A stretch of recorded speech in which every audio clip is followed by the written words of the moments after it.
Acho que estou precisando de um teleponto. Boas pessoal, daqui Hatrat e trago então, como prometido num dos vídeos anteriores, um teste de overclock na Z270 Maximum Zero com um i7 7700K. Quando eu planeei este vídeo inicialmente não sabia exatamente de que forma queria fazer os testes, ia fazendo e ia ver como é que havia de resultar. Entretanto, lembrei-me de uma coisa, que é habitualmente muitas motherboards, e esta sem exceção, claro, têm opções de overclock automático. Portanto, eu decidi que vou ensinar a esta motherboard em particular como é que se faz overclock. Nós mais entusiastas sabemos que não há motherboard que nos ensine a fazer overclock, porque manualmente é que se atinge bons resultados, não é? Portanto, eu tinha que começar por algum lado. Só para ter uma base de referência, a primeira coisa que eu fiz foi tudo em pré-definido, tudo em default, só ativei o XMP. Mais nada, ok? Já agora, o cooler que eu usei para aqui foi o 212X, que não era o que eu tinha originalmente planeado usar, e usar o Maker 8, que é o cooler mais capaz que eu tenho ao dispor. Mas, entretanto, uma coisa curiosa aconteceu e eu acabei por ficar a usar esse cooler. Ao fim vou-vos explicar porquê. E, portanto, com o XMP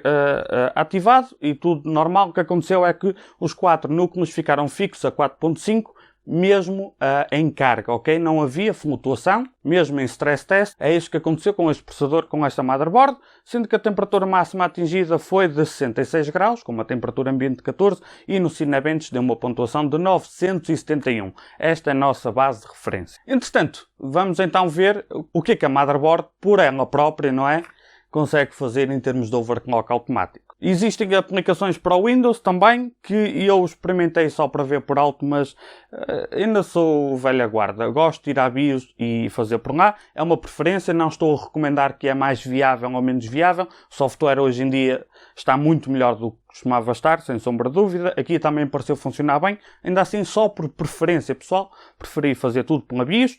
E, portanto, pela BIOS, o overclock automático, com EZ Tuning, faz-vos algumas perguntas básicas, se querem aquilo para uso diário ou para gaming / edição, que faz sentido e ao mesmo tempo não, porque se é para uso diário eu interpretei aquilo como uso banal, entre aspas, para que se quer overclock, mas ok, está lá. Escolhi naturalmente gaming e edição, ou lá como é que diz, todos a demora já não me recordo, mas tinha essas duas opções. Pergunta se temos, que tipo de cooler temos, essencialmente, e está feito. E a motherboard chegou à conclusão que deveria aumentar o clock base para 103, multiplicador para 47, que deu um clock de 4840, a memória subiu de 2400 para 2072, by the way, peço desculpa, tínhamos esquecido, estava a usar 16 GB, a 8 mais 8 Crucial Ballistic, 2400 CL16 é a memória usada, e de 2400 passou para 2472, e o Ring Clock a 4322. O VCore em carga, depois da board decidir também qual é o nível de load line que deve aplicar, ficou a 1.328, ok? Cinebench a correr, e sim, eu esperei que o processador ficasse em idle antes de correr Cinebench, óbvio. A pontuação de 1046, com uma temperatura ambiente ainda de 14 graus e a temperatura máxima de 72. Isto é o que a motherboard decidiu que era ideal. Portanto, esta é a altura em que eu vou ensinar a motherboard a fazer overclock, não é? E, portanto, para começar, aqui não estão exatamente todos os testes que eu fiz, estão os mais relevantes, naturalmente, para o vídeo não ter 1h30. Isto não alterei no clock base, 4.7, ok? A cache a 4.5, o VCore a 1.3 e em carga o VCore ajusta para 1.32. O loadline eu deixei padrão e segundo a aplicação da ASUS o padrão é nível 2, o que por acaso surpreendeu-me, está pré-definido, está a 5 estrelas, porque eu defini na board na BIOS 1.3 e em carga ele passa para 1.3, portanto o loadline automaticamente ficou no ponto. A memória normal 2400 e o score foi 1012. Temperatura máxima 71 e a temperatura ambiente na mesma 14 graus. Portanto, uma boa... Isto foi o primeiro teste que eu fiz quase por intuição, ok? E depois é que eu quis mesmo bater a bordo. E assim sendo, passei então para 4.8. Muito próximo do que a bordo escolheu por si. Cache a 4.7. Deixa estar o VCore a 1.3 e magia das magias, crashou. Bastou passar o Ring Clock para 4.6, Cinebench 1055, portanto, Vamos validar isto com um pequeno stress test no Realbench, só para mostrar que está bem feito. E o que acontece é que deixou de responder por completo o computador. Crashou.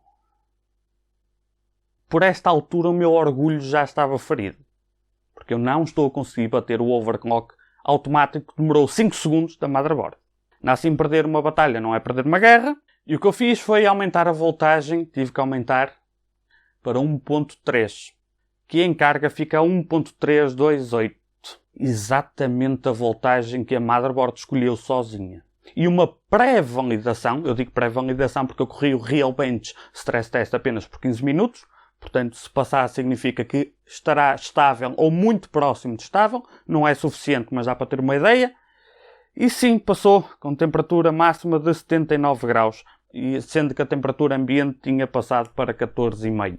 Mas a temperatura máxima com o overclock da board tinha sido apenas 72. Por esta altura já não estava a gostar do que estava a ver. Portanto, para ter sensivelmente o mesmo desempenho, subiu 9 pontos no Cinebench. Consegui mais 9 pontos no Cinebench com mais temperatura e estive umas horas de volta daquilo. Entretanto, à mão, eu pus a 5.0, ok? Mas já lá vamos. Porque há uma pré-conclusão que se pode tirar aqui. É que nós, overclockers, já não temos nada a fazer. Infelizmente, eu tenho que admitir que as motherboards estão cada vez melhores.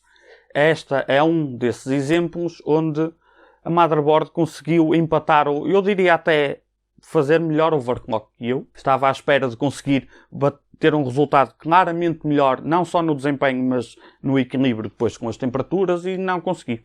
Portanto, feliz ou infelizmente, para quem só quer desempenho pronto a entregar, este é um exemplo das motherboards hoje em dia para a geração atual da Intel, onde 2 botões e magia está feita desde que tenham um cooler minimamente capaz. Neste caso foi um 212, um dos mais acessíveis, ok? Tenho testes aqui no canal. E está feito um excelente overclock, sem trabalho nenhum. E aquele desempenho extra que eu tive foi por aumentar o ring clock, ok? Para 4.6. Em vez dos 4.3, qualquer coisa que a motherboard escolheu. Mas depois à mão tentei pôr a 5.0 e consegui pôr a 5.0 com a cache, ou seja, o ring clock a 4.7 e o VCore a 1375, sendo que a temperatura máxima atingida foram 82 graus e a temperatura ambiente tinha baixado para 13 graus e meio. Portanto, devemos considerar que a temperatura ambiente é relativamente baixa, ok? E não vai ser assim o ano todo, e que a temperatura máxima foi 82 graus porque estava fora da caixa, ok? Portanto, na realidade, dentro de uma caixa, se calhar basta aumentar a temperatura ambiente meia dúzia de graus e este overclock, numa situação realista, não seria o ideal. O que a motherboard fez sozinho seria mais próximo do ideal. Mais custa admitir. Mas agora, deixando de lado que eu fui batido por uma motherboard, há uma coisa curiosa, é que aqueles mais atentos já devem ter reparado como é que um 212X, ainda mesmo tendo em conta as condicionantes, temperatura ambiente relativamente baixa e fora de uma caixa, não é? Como é que se segurou apenas com um 212X? Mas é que este processador que estava a usar não é um processador de venda a retalho.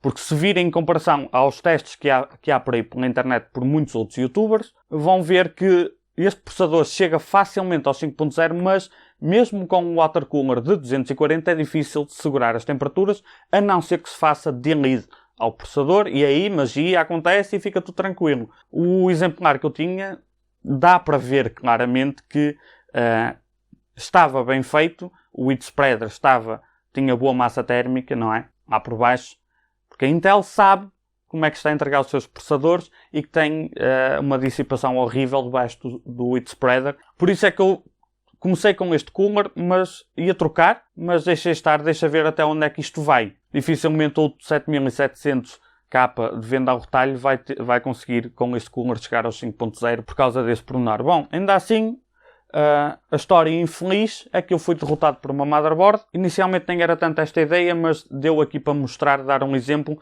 de quão avançada está a tecnologia de overclock no processador. Está-se a assemelhar cada vez mais à das placas gráficas. Felizmente para alguns já não é preciso ter trabalho nenhum.